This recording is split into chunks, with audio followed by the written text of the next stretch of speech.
Queridos irmãos e amigos, desejo que a paz do Senhor Jesus esteja sobre cada vida e em cada coração. Vamos hoje estudar a lição 8 da revista da Escola Bíblica Dominical, As Promessas de Deus. Essa lição vai ser ministrada no dia 24 de novembro de 2024. O título é A Promessa de Paz. Antes da lição, gostaria de cantar um hino. Deixa na descrição do vídeo se você conhece esse hino. Ele diz assim: a paz do Senhor, meu irmão. A paz do Senhor, meu irmão. A paz do Senhor, a paz do Senhor. A paz do Senhor, meu irmão. A paz do Senhor, meu irmão.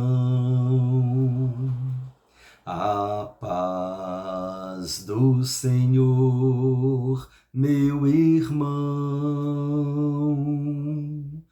A paz do Senhor, a paz do Senhor, a paz do Senhor, meu irmão. Muito lindo esse hino, né? A paz do Senhor, meu irmão. Texto áureo: deixo-vos a paz, a minha paz vos dou. Não vou-la dou como o mundo a dá. Não se turbe o vosso coração, nem se atemorize. Verdade prática: a paz do Senhor Jesus traz quietude e calma para a nossa alma, principalmente nos momentos difíceis da vida. Leitura diária. Na segunda, o Deus de paz está conosco em todo o tempo. Na terça, a paz de Deus domina os corações dos que o temem. Na quarta, os pacificadores são bem-aventurados. Na quinta, por meio de Cristo temos paz com Deus. Na sexta, Jesus, o nosso Senhor, é o príncipe da paz. No sábado, a paz de Deus excede todo o entendimento. Leitura bíblica em classe. Números capítulo 6, versículos 24 a 26. Filipenses capítulo 4, versículos 6 e 7. 1 Pedro capítulo 3, versículos 10 e 11. Números capítulo 6. O Senhor te abençoe e te guarde. O Senhor faça resplandecer o seu rosto sobre ti e tenha misericórdia de ti. O Senhor sobre ti levante o seu rosto e te dê a paz. Filipenses, não estejais inquietos por coisa alguma, antes as vossas petições sejam em tudo conhecidas diante de Deus, pela oração e súplicas, com ação de graças. E a paz de Deus, que excede todo entendimento, guardará os vossos corações e os vossos sentimentos em Cristo Jesus. Tem uma tradução que diz que guardará os vossos corações e a vossa mente em Cristo Jesus. Eu gosto mais dessa tradução, que está falando mente, o coração e a mente, né? Os sentimentos, a emoção e a razão. 1 Pedro capítulo 3. Porque quem quer amar a vida e ver os dias bons, refreie a sua língua do mal e os seus lábios não falem engano. Aparte-se do mal e faça o bem. Busque a paz e siga. Em relação a esse versículo aqui, guardará os vossos corações e os vossos sentimentos, o que foi traduzido por sentimento, essa palavra, pelo que me consta, ela no grego é noêmata. Noêmata está mais relacionado à mente, ao raciocínio, do que sentimentos propriamente dito. Então, por isso que eu acho que a tradução mente, da nossa mente, né? Não é o verbo mentir, não, é mente, da nossa mente. Esse substantivo, ele está mais bem aplicado aqui na hora da tradução. Então guardará os vossos corações e a vossa mente em Cristo Jesus. O plano de aula, ele está na revista dos professores. Vamos ler. Se você tiver a revista, pode acompanhar a leitura, a revista do professor. Se você não tiver, vale a pena ouvir, porque tem informações importantes aqui. Introdução. Nessa lição veremos que a Bíblia descreve uma paz que excede todo o entendimento humano. Esta paz faz parte do plano de Deus para a humanidade. Infelizmente, ela foi interrompida no Jardim do Éden por conta do pecado original. Mas Jesus, o príncipe da paz, prometeu resgatá-la, reconciliando o ser humano novamente com Deus por meio de seu sacrifício na cruz. Enquanto esteve com seus discípulos, o Senhor Jesus adiantou que essa paz estaria sempre disponível aos seus discípulos e a classificou como uma paz diferente daquela prometida pelo mundo. Essa paz traz calma para o coração diante das aflições do mundo. O objetivo da lição do item 1, ressaltar que a paz faz parte do plano de Deus para a humanidade. O objetivo do item 2, apontar que a paz do mundo é ilusória e consiste em promessas superficiais. E o número 3, o item 3 tem como objetivo elencar as características da paz prometida pelo Senhor Jesus. Motivação. O ser humano é continuamente compelido a buscar a paz para suas aflições. Essa paz muitas vezes é oferecida de forma enganosa pelo mundo, mas a paz que nosso Senhor Jesus oferece é sublime e verdadeira. Vale ressaltar que receber a paz de Cristo não significa viver a ausência plena de conflitos ou intempéries, e sim que essa paz leva o crente a superar as aflições deste mundo com bom ânimo. Como lidamos com as aflições? A paz de Deus nos proporciona tranquilidade para crer que Deus continua no controle de todas as coisas. O terceiro tópico da lição ressalta que a paz de Jesus, que Jesus prometeu. O terceiro tópico da lição ressalta a paz que Jesus prometeu. Essa paz coaduna, quer dizer, concorda com o reino de paz que será instalado por ele, o Messias, o príncipe da paz. Com efeito, os seguidores do reino podem desfrutar ainda hoje dessa paz. Hoje nós temos o privilégio de ter essa paz. Também temos o privilégio de já estarmos vivendo a nova aliança, que foi prometida ao povo de Israel. Hoje vivemos essa paz, vivemos essa nova aliança porque estamos em Jesus. Conclusão da lição. Ter a paz de Deus no coração tem sido mal compreendido por muitos crentes. Há quem pense que desfrutar da verdadeira paz é viver plenamente sem enfrentar problemas, desafios ou adversidades na vida. Entretanto, o evangelho anunciado por Jesus caracteriza a paz como um recurso que encoraja e anima o crente a ter bom ânimo, Então, entretanto, o evangelho anunciado por Jesus caracteriza a paz como um recurso que encoraja e anima o crente a ter bom ânimo. O Senhor Jesus afirmou que a verdadeira paz só pode ser encontrada nele e, portanto, ele nos fortalece para que possamos vencer o mundo mediante a fé. Agora a lição dos alunos, comentário, palavra-chave paz, introdução. O Senhor Jesus é identificado na profecia de Isaías como o príncipe da paz. De seu principado deriva a paz que de todo ser humano, do seu principado deriva a paz de que todo ser humano precisa. Por isso, nessa lição, estudaremos a respeito da promessa de paz que está presente na palavra de Deus. Veremos como a paz é representada no plano de Deus, bem como é apresentada na perspectiva do mundo, e principalmente a paz que Jesus prometeu para cada um de seus seguidores. Item 1.1. A paz no plano de Deus. O significado de paz. No dicionário encontramos os seguintes sinônimos para a palavra paz: tranquilidade, repouso, silêncio, sossego. No Antigo Testamento encontramos a palavra shalom para a paz, que tem o sentido de segurança, bem-estar, saúde, prosperidade e paz. representando tudo que há de melhor para a vida.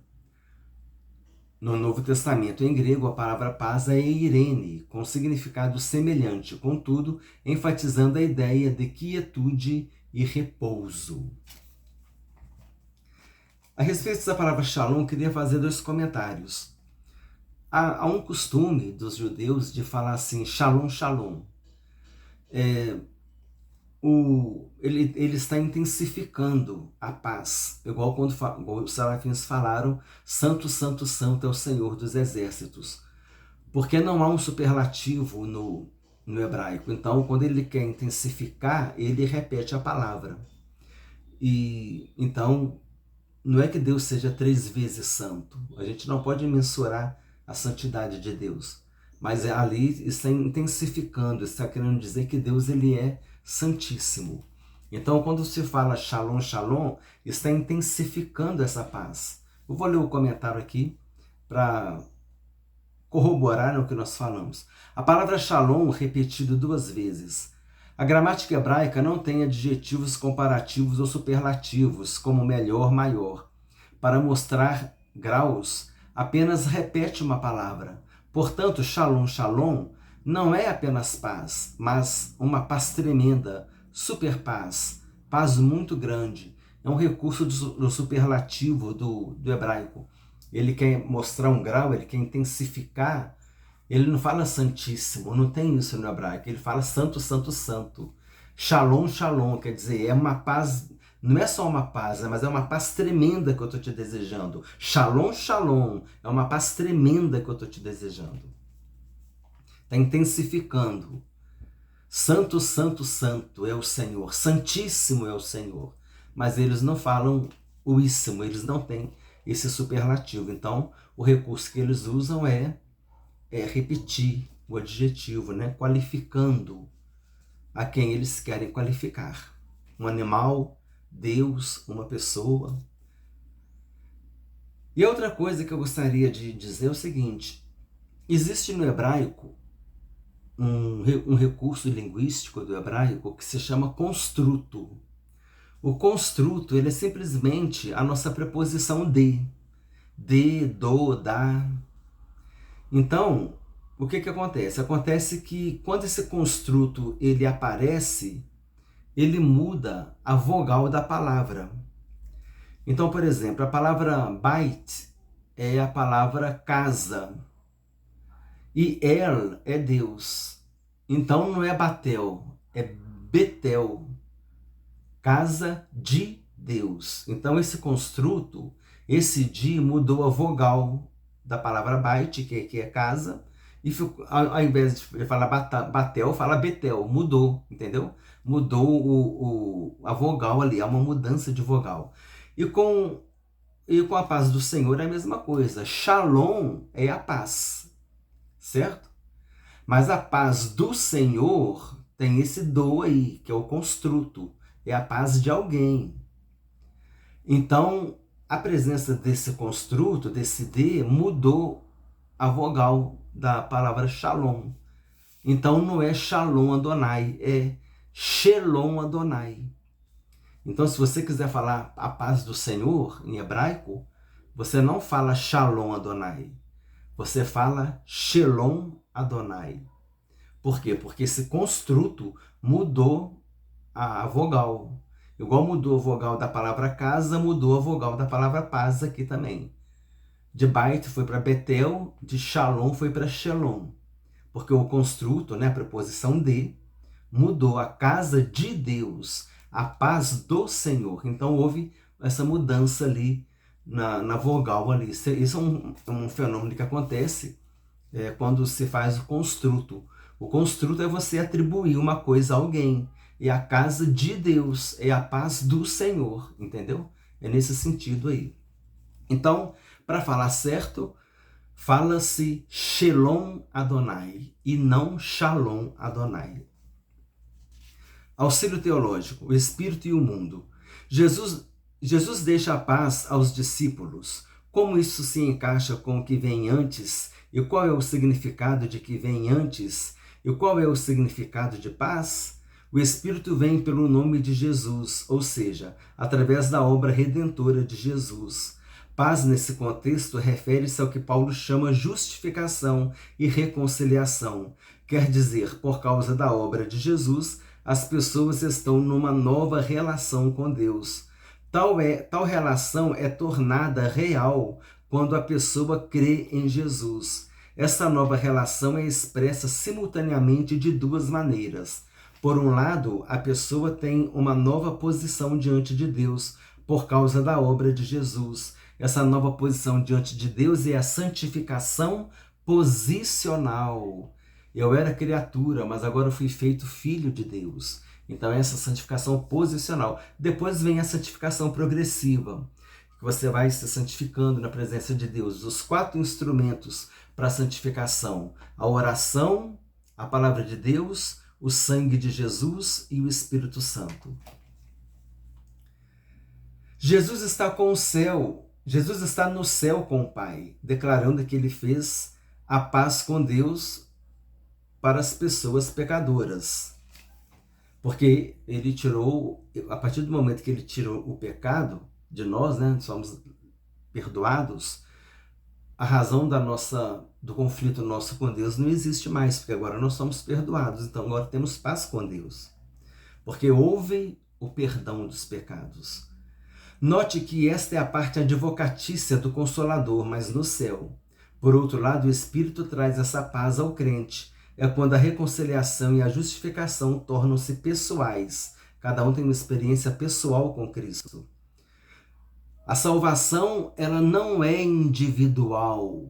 A salvação, ela é pessoal.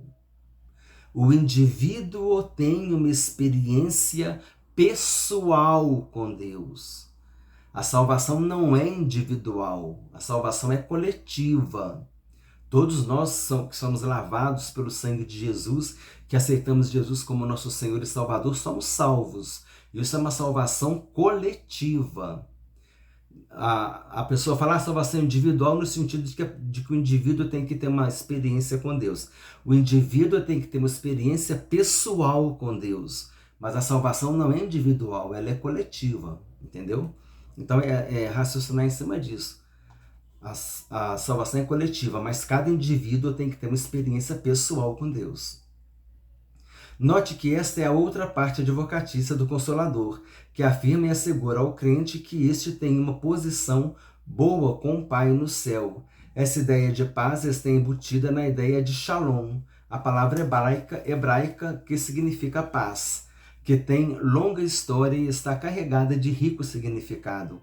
Esta ideia havia juntado o significado do tempo do fim, associado com o Messias. O termo shalom significava a presença da salvação de Deus, da inteireza de mente, corpo e alma, com pessoas que estão em relações certas com as outras.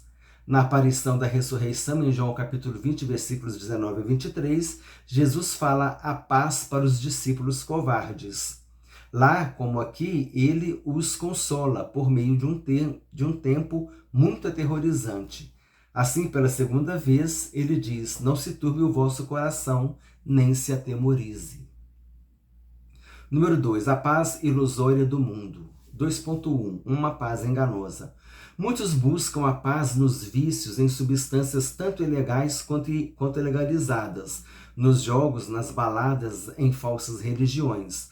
Ao longo da história, as pessoas procuram sempre preencher uma lacuna em suas vidas com aquilo que não tem a capacidade de preenchê-las. Outras entendem que a paz é meramente a ausência de guerra, de dificuldades e problemas. A Bíblia revela que a paz do mundo é enganosa porque não tem como fundamento que é eterno, celestial e divino, mas temporal, terreno e puramente humano. O que Jesus oferece advém da verdade e, por isso, preenche todas as nossas necessidades, independente das circunstâncias que vivemos. A paz do Senhor Jesus não é enganosa, mas verdadeira e sublime. 2.2. A paz entre aspas, das obras da carne. A carta aos Gálatas apresenta uma lista das obras da carne, que muitas vezes expressa a ilusão de uma falsa paz na vida das pessoas. E muitas confundem o prazer e os deleites da vida com a paz. Na verdade, é uma satisfação que ocorre por meio dos sentidos e logo se volta ao estágio de necessidade anterior.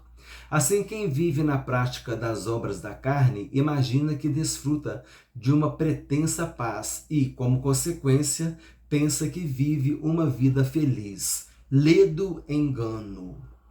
Ledo engano. Ledo significa júbilo, alegria, felicidade.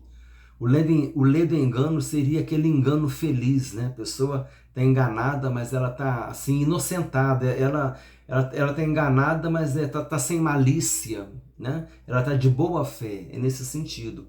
O ledo engano, a pessoa foi enganada, mas de boa fé, sem colocar malícia.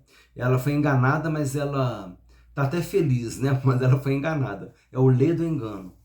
É impossível desfrutar da verdadeira paz que o Senhor Jesus oferece quando se vive na prática do pecado. Quem vive assim está se enganando, atendendo à vontade do mundo, da carne e do diabo, os três inimigos do cristão: o mundo, a carne e o diabo. Se você está até aqui, responde na sua opinião qual dos três é o pior. Mas eu vou responder. É o mundo? Não, não é o mundo. A nossa fé vence o mundo. Essa é a vitória que vence o mundo, a nossa fé. É o inimigo? É o diabo? Também não. O diabo a gente repreende em nome de Jesus. O nosso pior inimigo é a nossa carne. E a gente lutar contra nós mesmos. Quando a carne milita contra o espírito e o espírito milita contra a carne, né? O velho homem quer se levantar, aquela natureza carnal quer se levantar, então a gente tem que estar sempre vigilante, né? Alimentando o homem espiritual. Número 3. Uma falsa paz. Ensinando a igreja em Tessalônica a respeito do dia do Senhor, o apóstolo Paulo escreveu: pois que quando disserem a paz e segurança, então lhes sobrevirá repentina destruição, como as dores de parto àquela que está grávida, e de modo nenhum escaparão. 1 Tessalonicenses capítulo 5, versículo 3. Aqui somos lembrados de uma falsa paz que haverá na grande tribulação. Uma paz superficial, frágil e apenas aparente. Quem se compromete com a falsa paz não saberá discernir os tempos de oposição, tanto no presente quanto no futuro. Mas com Jesus desfrutamos de uma paz verdadeira e duradoura. Sinopse 2. Com Jesus Cristo, o nosso Senhor, desfrutamos de uma paz verdadeira e duradoura. Número 3. A paz que Jesus prometeu. O príncipe da paz. O profeta Isaías teve a revelação divina das características do Messias prometido a Israel e ao mundo. Uma de suas principais características é ser o príncipe da paz. A vinda do Messias trará uma paz que o mundo não conheceu. Os evangelhos apresentam o Senhor Jesus, o nosso Salvador, como esse príncipe da paz. Seus discípulos podem desfrutar hoje dessa paz que só Ele pode dar. Seu principado assegura-nos a verdadeira paz, que deve nos acompanhar como seguidores de Jesus, onde colocarmos os nossos pés. 3.2. Uma promessa redentora. Em Gênesis, a paz foi transformada por causa da estratégia do diabo, que iludiu o primeiro casal, fazendo-o desobedecer à ordem de Deus. Nesse contexto, Deus prometeu redimir o ser humano por meio da semente da mulher. Gênesis capítulo 3, versículo 15. Essa promessa se cumpriu em Cristo, reconciliando-nos e estabelecendo a nossa paz com Deus. Romanos 5:1. Ao mesmo tempo, a parede da separação, olha só, a parede da separação foi derrubada e toda inimizade entre judeus e gentios foi desfeita, de modo que de ambos os povos ele fez a igreja. Os gentios convertidos e os judeus convertidos formam a igreja. A igreja não é o Israel espiritual de Deus. Os judeus convertidos é que são o Israel espiritual de Deus. A igreja não. Os gentios não, só os judeus convertidos que são o Israel espiritual de Deus. Os gentios convertidos não. Jesus disse: eu tenho ovelhas de outro aprisco e a mim também convém conduzi-las. Então haverá um só rebanho e um só pastor. Essas ovelhas de outro aprisco somos nós, os gentios convertidos, com os judeus convertidos. Então haverá um só rebanho e um só pastor. Judeus convertidos e gentios convertidos formam um só rebanho, e Jesus é o pastor desse rebanho. E tem um lindo hino que diz assim: um só rebanho, um só pastor, uma só fé, em um só Salvador. Só nos gloriamos na tua cruz. Louvado sejas, bendito Jesus. Louvado sejas, bendito Jesus. Esse hino é muito lindo. Por isso, no Novo Testamento, há várias referências que nos mostram que a paz de Cristo está ao alcance de todos que nele creem. Essa paz estará conosco, dominará os nossos corações, e como pessoas pacíficas, desfrutaremos de verdadeira felicidade. Item 3.3, uma promessa que excede todo o entendimento. A paz que excede todo o entendimento nos acalma diante das inquietações da vida. Essa paz acalmará o nosso coração, nos fortalecerá para resistir às intempéries diante de nós, assim como aconteceu com o apóstolo Pedro, que, mesmo preso numa cadeia, típica do primeiro século, dormia em sono profundo e sereno. Esse episódio está de pleno acordo com o que o Senhor Jesus prometeu. Tenho-vos dito isso, para que em mim tenhais paz. No mundo tereis aflições, mas tende bom ânimo, eu venci o mundo. João 16, versículo 33. Mesmo diante de aflições e lutas, podemos confiar no Senhor e experimentar a paz que só Ele pode nos dar. Portanto, confiemos nas promessas de Jesus, bem como em sua providência. Sinopse 3. A paz que excede todo entendimento é uma paz que nos acalma diante das inquietações da vida. Sinopse é um breve resumo. Auxílio teológico. A restauração da paz. Experimentar a paz com Deus exige que estejamos unidos a Cristo pela fé.